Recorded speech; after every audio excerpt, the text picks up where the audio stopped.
Uza nama-influencers lapha kuma-social media. Angeke uthi i-influence yakho lapha ku-social media ukufundisa abantu ngenwele namashiya. Bese ngokubona abantu bekulalela bese uyaqala ungena ezindabeni kaNkuluNkulu uzosha. We-influence andini. You will burn. If you are called to speak about cars, just because you have too much following, it doesn't give you a right to speak izinto ongazazi. You are not born again, so you have no share ekukhulumeni ngezinto zensindiso nokukholwa, or you will burn.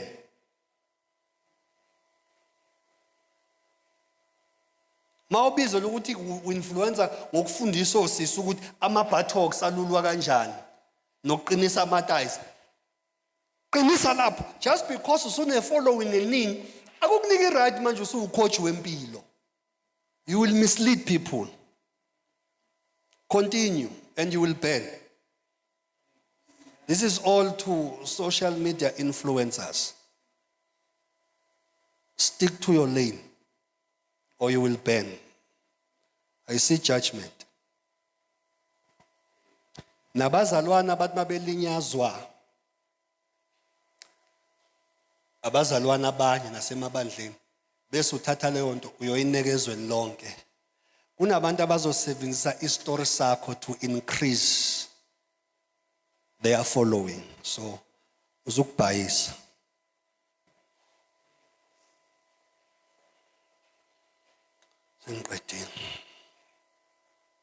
See, tell the kingdom of God has its own what? Culture and the way of life, right? Ake sifunde 1 Corinthians 6.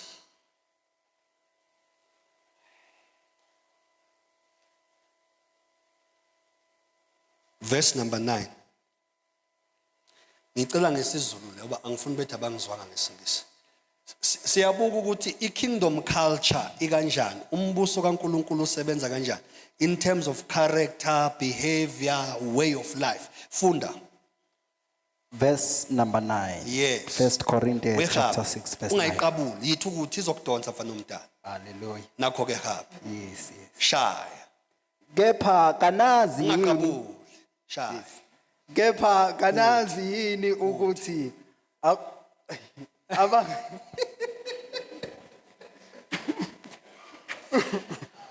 Amen. Amen. Relax nje uyinika space. Sure. Kepha Khuphula nje ivoice. Ungasondeli. Khuphula nje ivoice. Kepha anazi yini ukuthi abangalungile abayikulidla ifa lombuso kaNkuluNkulu na. Abanjani bazalwane? iBhayibheli ngoba ke liwuthisha lizokutshela ukuthi abanjani abangalungile. Funda. Ningadukiswa. Yes. Nazifebe yabona ke abangalungile yini labo abangalungile? Izifebe. Right. Nabakhonza izithombe. Abenze njani bazalwane? Kubalwa ilist yabantu abangalungile. Kuthe makuvula umnyango nje kwathiwa ifebe. Abantu abokuqala nje makuvula umnyango kutholakala ini bazalwane? And la endlini ngafundisa ukuthi isifebe akusuyi umuntu onamadoda amaningi noma onentombi eziningi. Isifebe umuntu onhliziyo, umuntu ofebela uThixo. Athe khonza uThixo kodwa kunamanye amathemba isifebe leso. Uthi ubiza igama lika Jesu kodwa nakoguqa noRondo uyatholakala. Ubufebe lobo.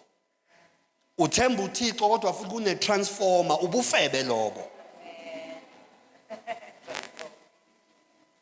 Uyathandaza egameni lika Jehova kodwa futhi kunemithi oyiququdayo uyafeba. So ke kuthe makuvula umnyango waficwa ini eminyango? Ifebe. Right? Izifebe, right? Qhubeka. Nazifebe nabakhonza izithombe. Abakhonza izithombe. Yeah. Neziphingi. Iphingi ke sesiyazike. Ushadile kodwa futhi wena manje. Right? Nezihlobongo. Zigcwele la ku social media ihlobongo. Omunye nje ngiyashumayela ngiyafundisa about being chosen. Uyasuka ukuthi Lo mfo kodwa niyamthemba ngabafazi babantu nangeyintombi ebandleni. Wonke umuntu ubuse yena yedwa kusho ukuthi uyaprofeta ukuthi uDlamini nje isigaba. Ihlobongi leso, ya. Nabesilisa abalalanayo. Seliphelile. Amen. Siyabonga. Abesilisa bracket nabesifazane. Ngoba nabayajahana. Lokhu uthi my sister, my sister ngikuzwa la. Kanti usezwe enye into. Uyayibona ke iculture yombuso kaNkuluNkulu enjani? U1 Corinthians 6:9 usivezela ukuthi obani abanga qualify. Kusho ukuthi wonke umuntu ongatholakala la wenze njani ke? Yeah, kusho ukuthi iopposite lento efundelwa ilona siko impilo lombuso.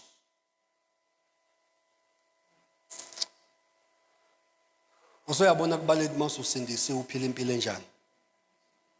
Ekela ukujola. Wena umfana nje wathi uyakudlalisa.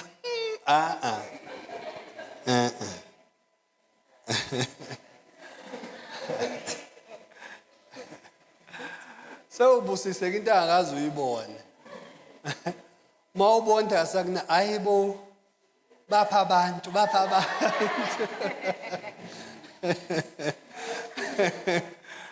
Kanti kusami inceke yenkosi nje ibikudlalisa ibikwenza uyibona nawe useyintombi uyabukeka. Wena ususithengile istory. Tabakayikhonjwa. Romans chapter 14.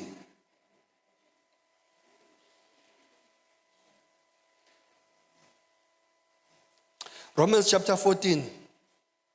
For the kingdom of God is not a matter of eating. Verse 17, Lord. Chapter 14, verse 17. incwadi yabaseRoma. For the kingdom of God is not a matter of eating and drinking. In bracket kuthiwa to do what one likes. But it is the matter of righteousness, peace, and joy in the Holy Spirit. Yabona? Umoya ongcwele ke ngeke uhambe nomoya ongcwele uqhubeke ube intombazane eyisidakwa ube umuntu wesilisa oyisidakwa. Ngeke uqhubeke uhambe nomoya ongcwele to take joy in the Holy Spirit, righteousness, uqhubeke ube nenzondo. Bazalwana ngithi ngikhuluma nani nje lapha. Ngeke uqhubeke uthi urejoice in the Holy Spirit, in righteousness, in joy, uqhubeke ube umqambe manga. Udlale ngabantu. Because mawusukholwa, the joy of the Lord is your what? Is your strength. Ukuthokoza kaJehova kungamandla ami. So as long as uThixo ethokozile ngami, intokozo yakhe kimi iba ibooster.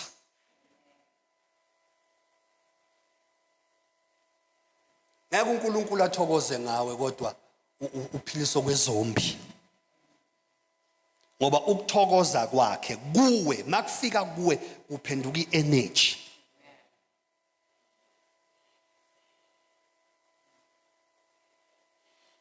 Asiqedeke. How to seek the kingdom? Angithi sidiscoverile what is the kingdom. Now the question is, how do we seek it? Ngoba ekugcineni kosuku we seek to find, bazalwane. We don't seek for the fun of just seeking. Oh Nkosi yami. Angazi ngizothi ngesizulu asifuni just because kumnanje ukuthi siyafuna. Manje ukuthusa ukuthi una 5 years usindisiwe kodwa usatshela ukuthi ufuna umbuso kanti uthola nini? Kanti uthola nini?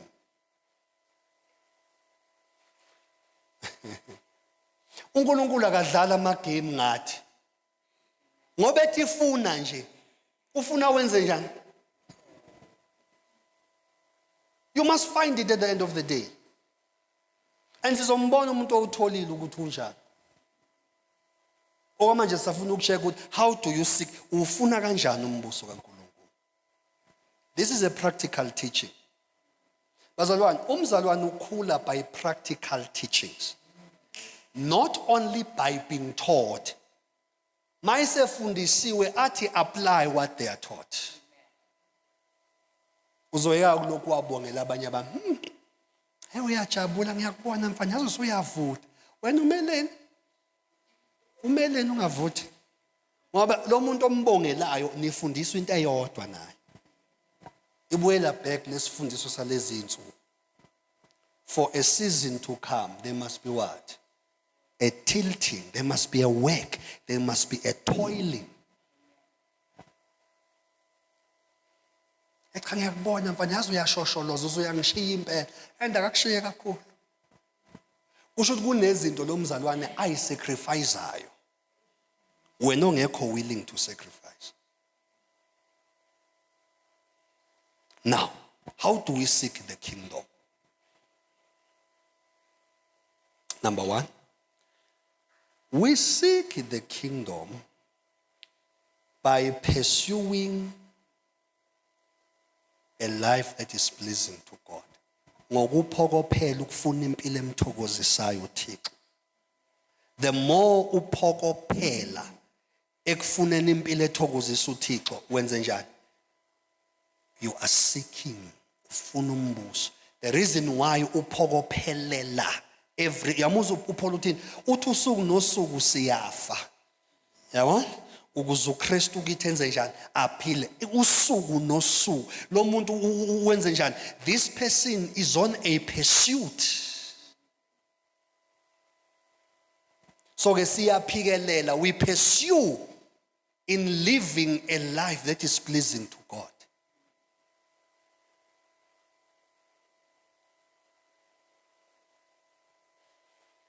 Number two, we prioritize the ruling and the righteousness of God in our lives. Siqhakambisa phambili ukubusa kukaNkulunkulu nokulunga kwakhe empilweni zethu.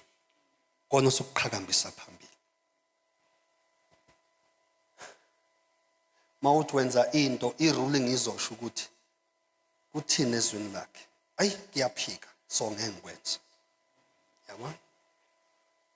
The more qhakambisa leyo nto ukuthi his rulership and his righteousness ikona ngiprioritize phezu kwakho konke.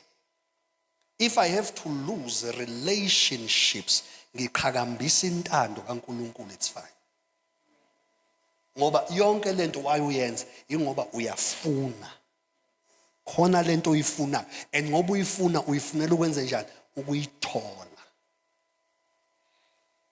Khumbula bazalwane, we don't seek just for the fun of what? Of seeking. The purpose why we are seeking the kingdom, it is so that we can discover it. So manje ube worried ukuthi naku kuhamba isikhathi ngingatholi, kungenzeka ukuthi ufuna ngendlela wrong.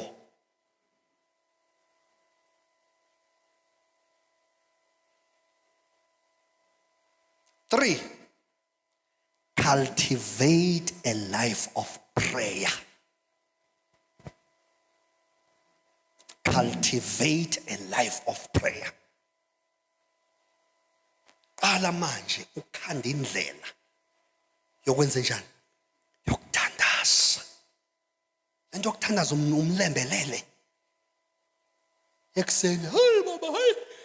Siyabonga. Hawu. Uyabuya uzolala, oh Nkosi sigcine, hey.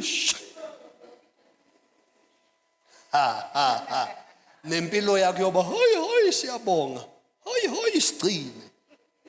Nempilo yakho izo reflecta lo mlembelele womthandazo.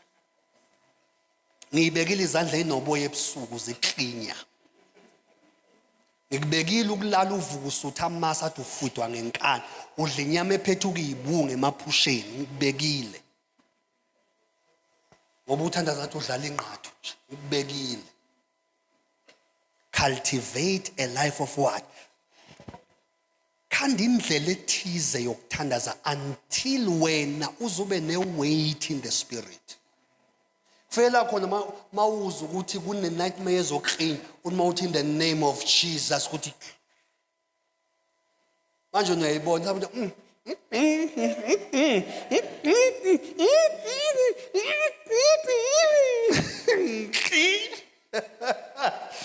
ngoba ikhinga nje lento iyakutshela ukuthi umenemenetekele kwa spirit. Umbuso wakhe awunasindo. You are weak. Ngcono ukutshele nje kabuhlungu, you are weak.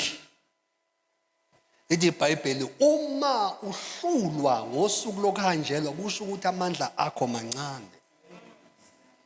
Akusho mina, kusho iBhayibheli lithi you are weak. Yebo. Ikubekile ukujahwa yinyoka. Nongena emgodini.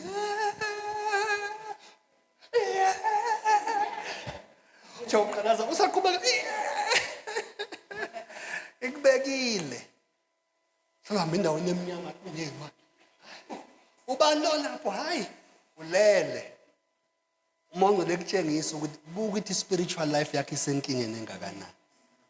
The day you craft a specular way of praying, yonke leyo nto izoshintsha.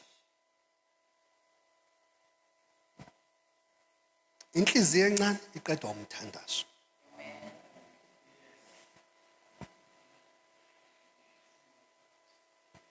Small heart. Shut. What a small heart.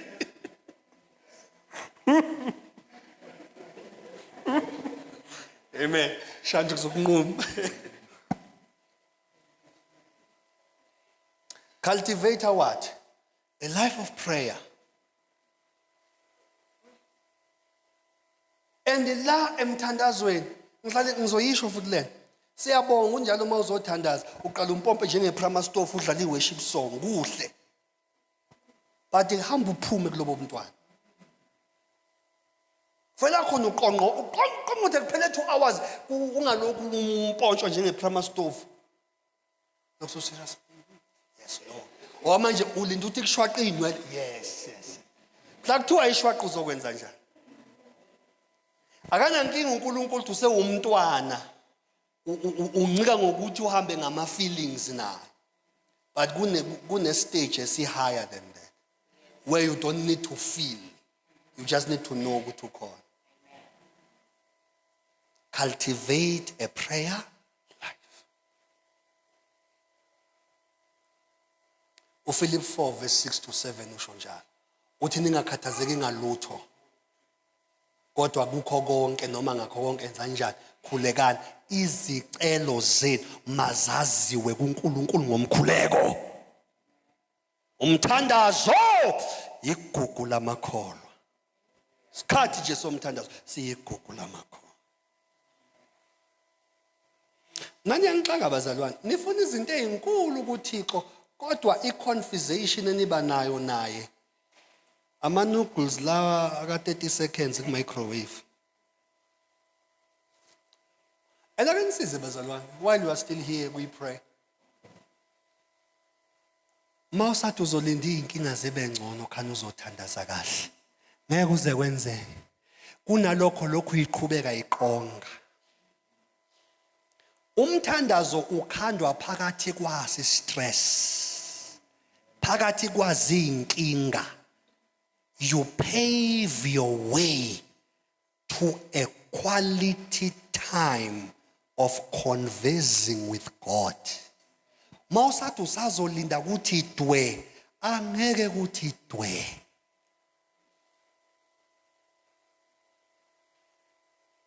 I had to learn that the hard way with mina I always thought mawuzwa ngathi izima zikho zinhle mele uthi ngizobuye ngibona.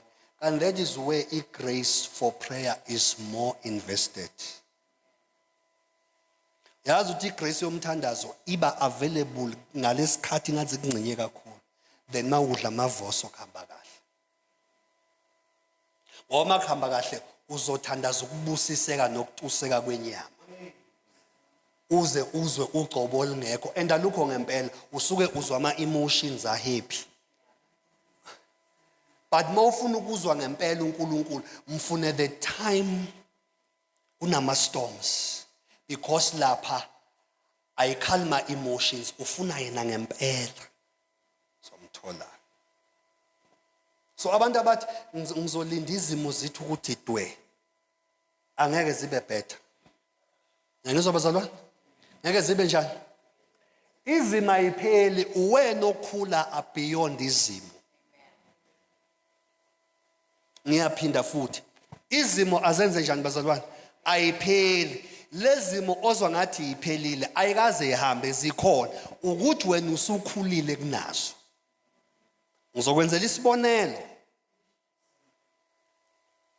Umdala manje usemncane odlala ngamathoyisi. Awekho amathoyisi.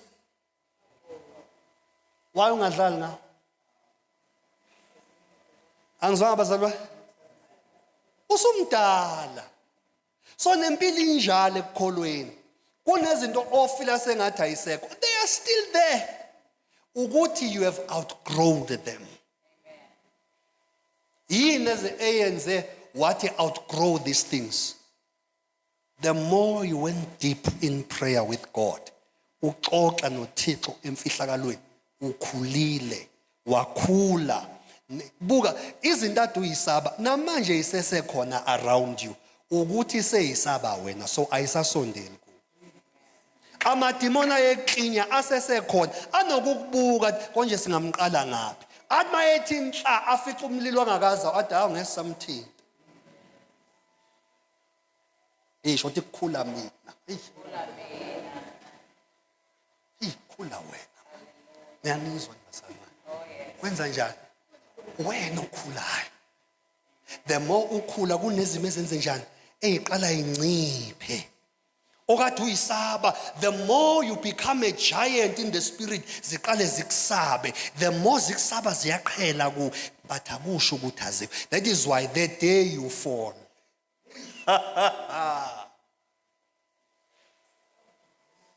Kunabantu abanqobe idemon leyinefu namhlanje. Banqobe idemon lotshwala. Ngisho ungakhuluma ngotshwala ukuhleka kancane ngoba idemon lotshwala selisaba yena. But the day this person falls, wayomfice ehlanzele eyibhoshele ngenxa yotshwala. Selibukisa idemon wakwaba mkhulu kunami. Ngiyakutshengisa ke manje ukuthi who's the boss. Yabona? So ke izimo azipheli. Ubani okhulayo? The more ukhula, lezi zimo ade zinkulu kunawe, lezi zimo ade zikuthusa, ziyaqala isabe wena osuyithusa, wena osumkhulu kunazo. Therefore ayisakwazi ukusondela kuwe. But if you can fall from that stand, that is why uPaul mayekhuluma uthi kulukhuni ukubuyisa umuntu oseke wanambitha ubisi lasezulwini. Kulukhuni. Ngoba lezi zinto isuke seyibukisa ngayo. So seyibukisa ngayo. So cultivate a life of what?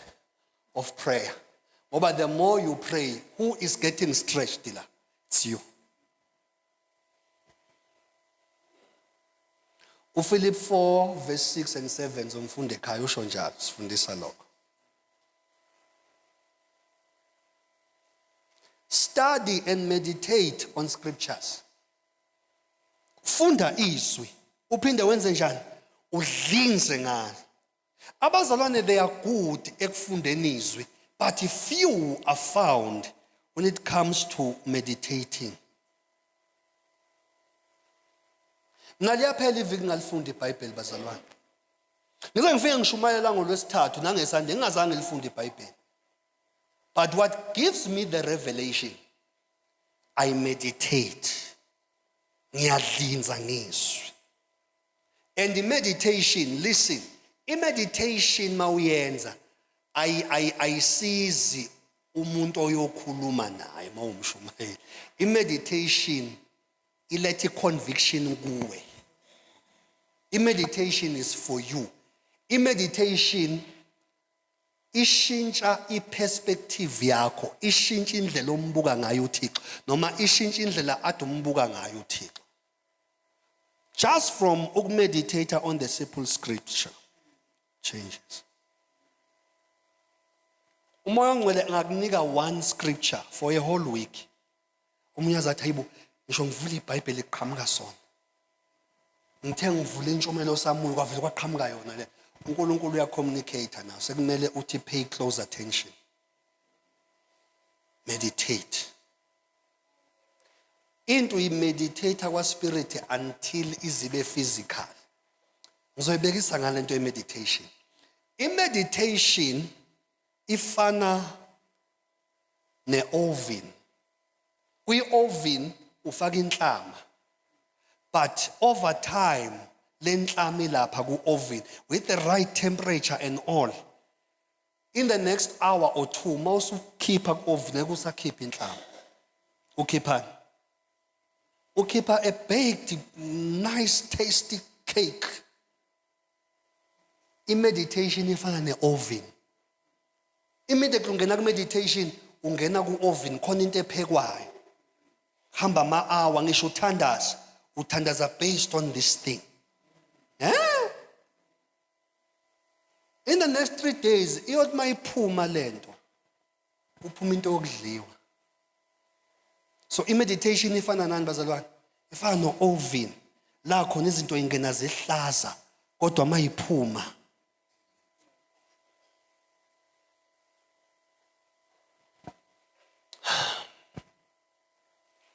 Am I teaching or am I teaching? Angizwa bazalwane?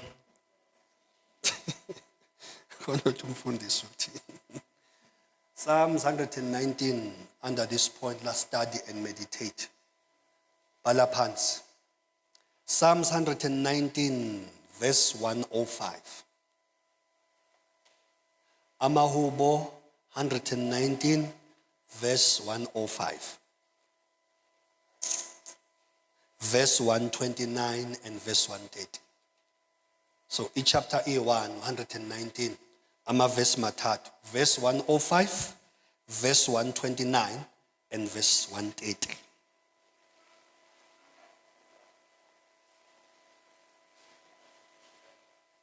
Sesingaqhubeka.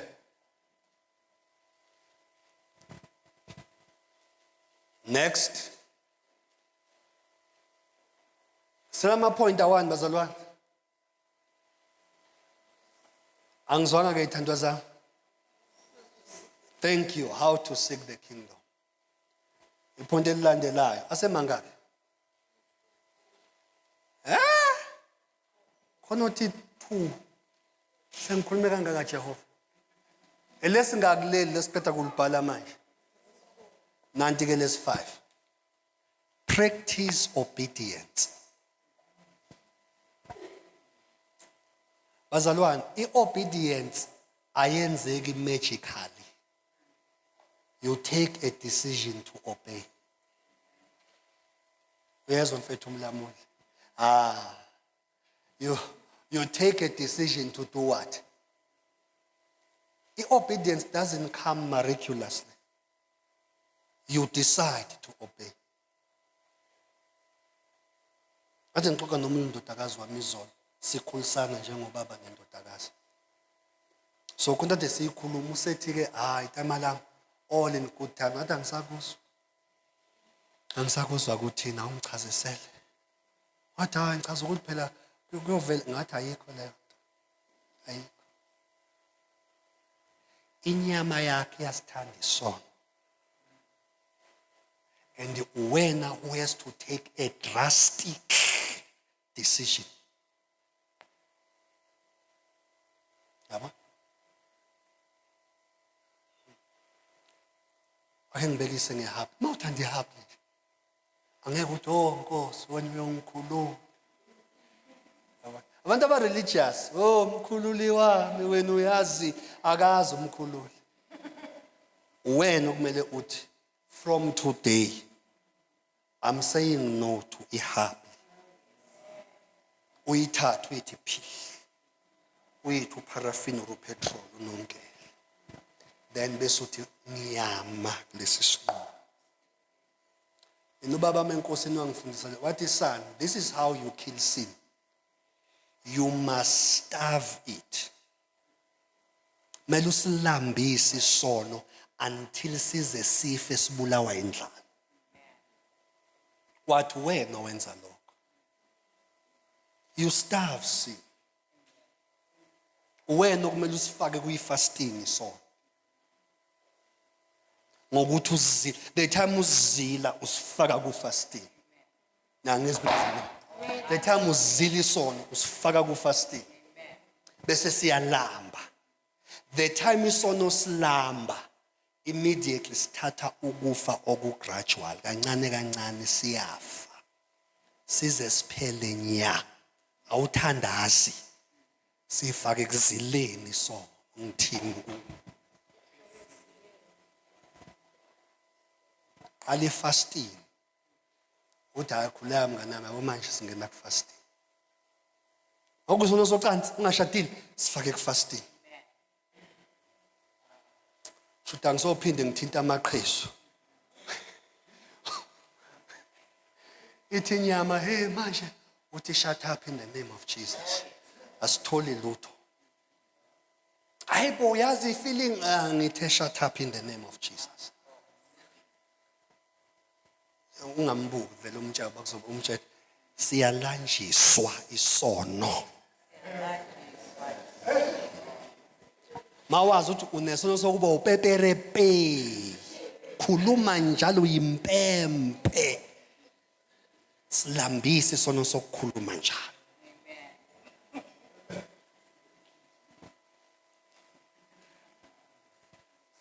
Senziwa njani isono bazalwane? Siyalanjiswa isono. So ke lo mzalwane uthi manje tethu uyazi net mina lalela. Uyabona lezi zinto inyama yakhe iyayithanda. And for the next 10 years uzolokhu uthe all in good times.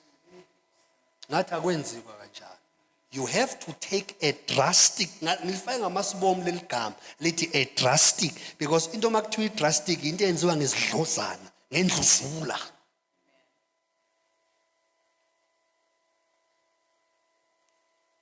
Ngathi ngoba lento othi izokwenza ngeke izeyenzeke. Uyothi uyachecka 2032 lokhu lapho. Siyalanjiswa because mele sithathe a gradual death. What is a gradual death? Ukufa okwenzeka by process. Because ekugcineni kosuku you are a man of the spirit. So awukwazi ukudominatwa izinto zenyama. Hate into yenyama. Grudges into yenyama. Sex before marriage into yenyama. Utshwala into yenyama. Lemgruvu babehamba bebulawa betholakala emhosheni balandela inyama zabo. Into that you can just kill ngokuthi uyistarve. Starve it to death. I'm not update his status. Ntingu starve it to death. Yes. Abanjwe isono senkanuko uzuthi ibuye ekuxaka. Thina sakhuluka mina sasitshela ukuthi mawuyinsizwe ekholwayo nje uza ukuthi inkanuko nansi iza kabi kuwe. Uyabona? What do you do? Usulokhu uhlala wedwa fast uthandaza. Uzophapha uluke phezulu kwamabele engane yabantu. Hamba uyohlala nabafowethu, abafowethu ngizonibona noma ningakhempa ndawonye, nithandaze ndawonye, futhi sekumnandi edomeni sekukhona indlu. Nizogqisha lapha ngizonilethela uphotho mina. Ngoba ngiyathi ezinye nje zilazi balekela inyama balambisa isono. Yazi lengifuna ukuphuma kuyo. Bazalwane listen. You can never pray ukuthi isono senze njani. Usenze njani isono? Uyasilambisa. That's all. Mawazi ukuthi isono socansi, hamba ohlukana lo muntu ojola naye. Ngoba uzosho igama eliyi-1 phapha ekamerweni. One word. Cha wena uyahlupha azomfundisi njalo uyasikhuza kulento, uyasikhuza. Ubone ukuthi